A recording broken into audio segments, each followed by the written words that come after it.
some people will be with Trump no matter what, but I think the bulk of the people are people that appreciate what he did. They also understand that he's got limitations in terms of his electability. He would be a lame duck on day one if he could even get elected. I think he'd have major problems with personnel. And of course, he didn't deliver on his core promises to drain the swamp, to have Mexico pay for the border wall, or to eliminate the debt. He added $7.8 trillion to the debt. So that's all fair game. We're going to be able to make that case. Ron DeSantis is looking to finally go in on the attack against Donald Trump, and by name. It almost made me forget his name. They don't say it enough. But did you guys notice, I ran this clip on watch list clips from before a couple days ago, and you notice that anchor on CNBC as DeSantis is trying to get through his, I guess, a piece of his normal stump speech that they've created for attacking Donald Trump is, okay, Ron. Okay, yeah, sure, yeah. Yes, definitely. Ron, we gotta go. The whole time it was, please stop talking. No one's really listening to him, and that's maybe where he's having his problems. So as he's starting with these speeches in California, South Carolina, Florida, Iowa, he's now looking to catch some traction. So he started to attack him directly. Let's go to some of the things that is going on with those details from New York Times. So I can tell you, not only will I keep my promises as president, this is Ron DeSantis, of course, I'll keep Donald Trump's promises as president. The normally staid Mr. DeSantis said with a wry smile as he delivered one of his biggest applause lines of the day. It was a jab he would repeat several times during his 3-day bus tour through Iowa over the holiday weekend.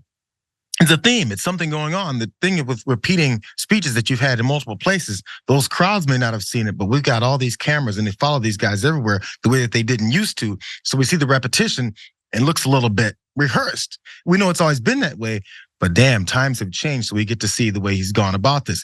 He also took to Morning Joe to talk about what would happen if Trump is the nominee. Let's see what he has to say. Look, going forward as Republicans, my argument's been very simple. If the election is about Joe Biden's failures and our positive vision for the future, which it would be if I was the candidate, we will win.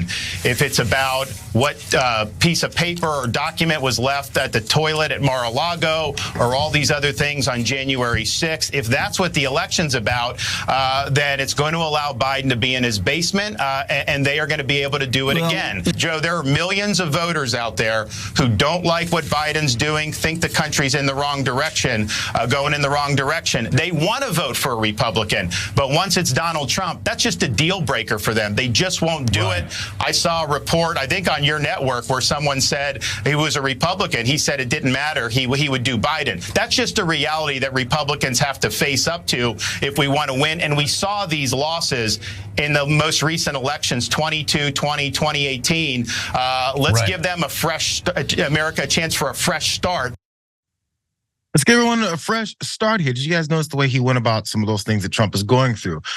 He was talking about his putting classified documents in bathrooms, getting hidden there. He wants to mention that stuff, but he doesn't want to necessarily openly criticize it. So he downplayed it, but still put it in people's ears. These weird political tricks, which actually aren't that weird, they're tried and true. They've always done it this way. But when it comes to the folks you're trying to talk to and appeal to, which comes to MAGA voters and Republicans in general, they're not picking up on these nuanced points. May plant it in his head that he still had these issues with documents, while at the same time saying that who cares about those issues with his documents? We have to go after Joe Biden. It's too many tricky flip-flop back and forth kinds of ways to play with the English language to get people to be on your side. Maybe that's why no one's really listening to him or really backing him up at this point. Donald Trump did respond, but first, I wonder if you think, maybe I'm a little too hard on Ron, David. Maybe this is an approach that needs to work because like I said it from the beginning. Why aren't they going after Donald Trump? Why aren't they going after Donald Trump? Now that they are, it'd be, I guess, ridiculous for me to say that he's doing it wrong. Anything works, right? I mean, I think the message now is probably the right one for Ron DeSantis. It's just too late. I mean, he needed to do this from the very beginning. He has not made up enough ground to bury himself. And he's also got another problem. Never mind, his messaging has been all confused until perhaps the last couple of days. He doesn't have charisma. And the Republicans have proven again and again, they don't care so much about the details of policy issues. They don't want somebody who's a technocrat. They want somebody with big charisma. And Ron DeSantis just comes across as a technocrat. He's sort of robotic. He looks small. He looks kind of weaselly when he's doing these interviews, and it just doesn't break through. It might break through, of course, in a state race like Florida, but in a national campaign, people want to see the ability to sort of have that, glimmer in your eye and smile and seem like you're enjoying yourself the way Donald Trump clearly seems to be enjoying himself, even if he's not.